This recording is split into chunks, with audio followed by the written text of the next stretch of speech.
들어가죠. 기름 들어가죠. 뭐 설탕 들어가죠. 그래서 저는 그냥 그런 거를 다른 데서도 내가 알게 모르게 섭취할 수 있는 거기 때문에 여기다는 전혀 안 넣어요. 사과 자체에도 그냥 그 짭조름 맛이 나요. 껍질째 먹으면요. 거기에 그 약한 소금 못지않은 그런 짭조름한 맛이 그 자체 내에 배어 있거든요.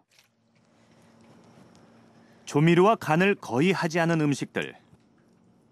김보아 씨는 벌써 18년째 이런 식단을 고집하고 있다.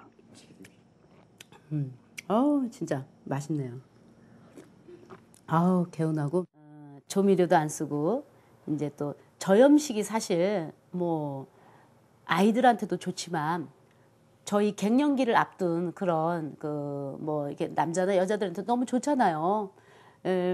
왜냐면 이렇게 갱년기가 막 오게 되면은 뭐 얼굴 화끈거린다, 무슨 몸에서 열이 난다, 새벽에 자다가 벌떡벌떡 깬다, 뭐 이런 증상들을 친구들이 많이 호소를 하거든요. 그래서 나는 갱년기가 오기 전에 미리 조금이라도 예방할 수 있게끔 좀 저염식을 해야 되겠다. 왜냐면 나트륨을 많이 섭취하면 칼슘이 빠져나간다고 그러잖아요. 실제로 여러 연구 결과에서 나트륨을 많이 섭취할 경우 칼슘이 빠져나가 골다공증이 유발되는 것으로 밝혀졌다. 저염식이 골다공증 예방에 도움을 준다는 것이다. 우리가 짠 음식을 먹게 되면 체내로 나트륨이 많이 들어오게 되지 않겠습니까? 그 나트륨이 이 칼슘 소실을 하는데 매우 중요한 작용을 합니다. 그래서 우리가 나트륨의 섭취량을 줄일 필요가 있겠고요.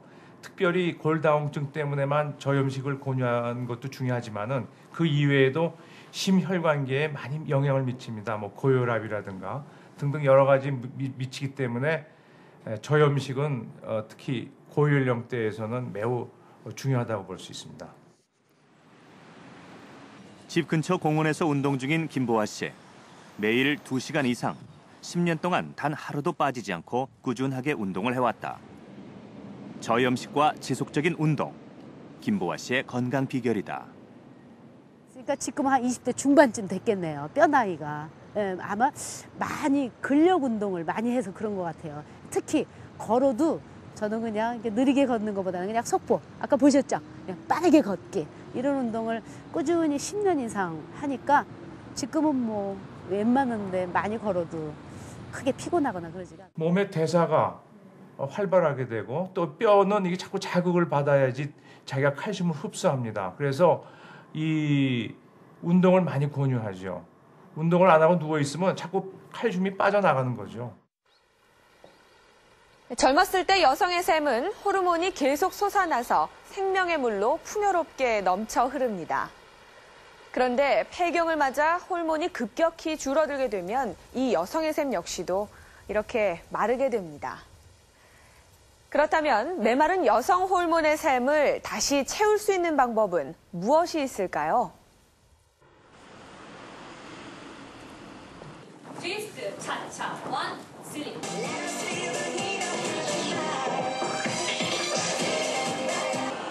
경쾌한 리듬에 맞춰 댄스 스포츠를 즐기는 사람들. 수강생들 대부분은 40, 50대 중년 여성들이다. 그런데 비슷비슷한 연령들 사이로 나이가 제법 지긋해 보이는 사람이 눈에 띈다. 올해 71살의 신덕순 씨. 70이 넘은 나이에도 그녀의 발놀림, 몸놀림은 가볍기만 하다. 부모님한테도 잘 타고났겠지만은 제가 어느 박사님이 나오셔가지고 그 갱년기 클리닉에 대해서 말씀을 하시는데 거기에 호르몬제를 복용함으로써 여러 가지가 좋다 이러시길래 제가 이제 그 병원을 찾아갔어요. 갔는 제가 지금 딱 18년, 거의 20년이에요. 그래서 저는 그것이 나에게 큰 영향을 줬다고 생각하거든요. 20년 넘게 호르몬 치료를 받았다는 신덕순 씨. 그녀는 탱탱한 피부는 물론 아직까지 흰머리가 거의 없을 정도로 건강한 젊음을 유지하고 있다. 피부도 다른 친구들, 우리 나이 또래보다는 조금 그래도 좀 나은 것 같고, 그리고 미용실에 가면 항상 저한테 머리숱이 많다 그래요. 그리고 또 지금 난 염색 안 하거든요. 근데 왜 40대 애들도 다 염색을 하던데. 흰머리 별로 없어요. 흰머리 없어요, 저 지금. 그리고 또 좋은 거는 그 호르몬제하고 그 칼슘하고 같이 복용을 해야지 이 뼈에 흡수된다는 그 박사님 말씀 나는 그대로 하니까 아직까지 골다공증도 없고 키도 줄지 않았어요.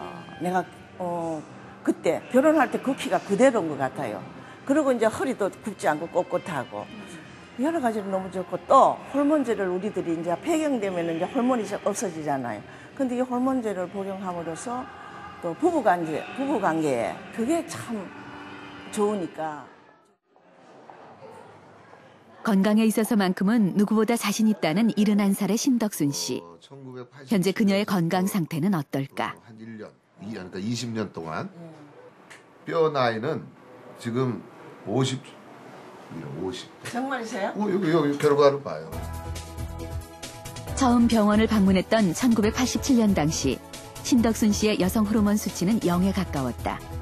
그런데 호르몬 치료를 받으면서 에스트로겐 수치가 꾸준히 정상 수준에 가깝게 유지되고 있다.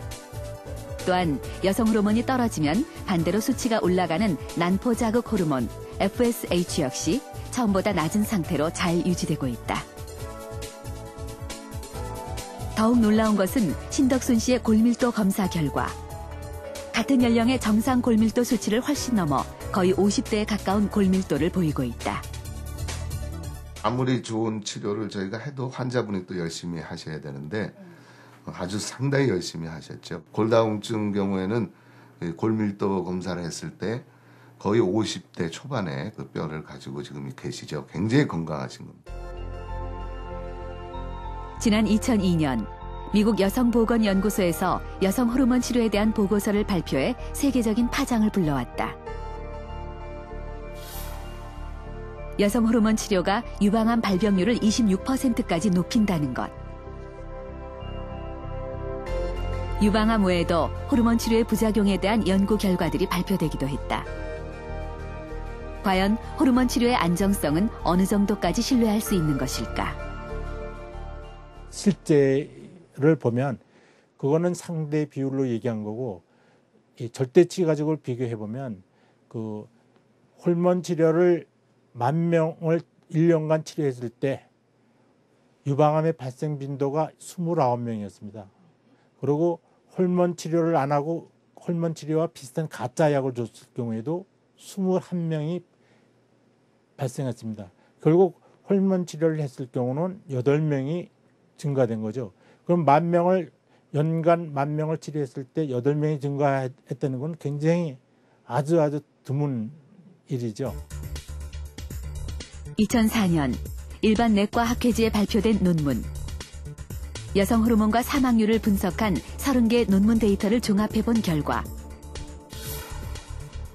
60세 미만 여성의 경우 여성 호르몬 치료를 받았을 때 오히려 전체적인 사망률이 39% 줄어들며 60세 이상 여성의 경우 호르몬 치료를 받은 사람과 그렇지 않은 사람의 사망률이 별 차이가 없는 것으로 나타났다. 여성 호르몬을 투여하면 유방암이 걸린다. 한때는 유방암뿐만 아니고 모든 암에 다 걸린다. 이렇게 막 이제 좀 과장돼서 많이 나타났죠. 그거는 실제로 여성 호르몬을 투여하고 이제 5년, 10년을 사용하면 그 유방암 발생률이 조금 올라갑니다.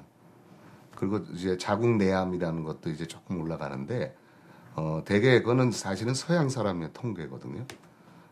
아마도 우리나라 사람들한테도 약간은 올라갈지 모르겠습니다. 그런데 그 위험성보다는 사실은 골다공증으로 골절이 돼서 사망하는 경우, 또 여러 가지 아주 심한 갱년기 증세로 고생을 받는 경우, 이런 경우를 치료하는 게 더 득이 많습니다. 그렇기 때문에 너무 주저하실 필요 없습니다. 그리고 주기적으로 병원에 오시면 유방암 체크를 해가면서 하기 때문에 뭐 상당 기간 치료를 해도 별 걱정 없이 하셔도 됩니다.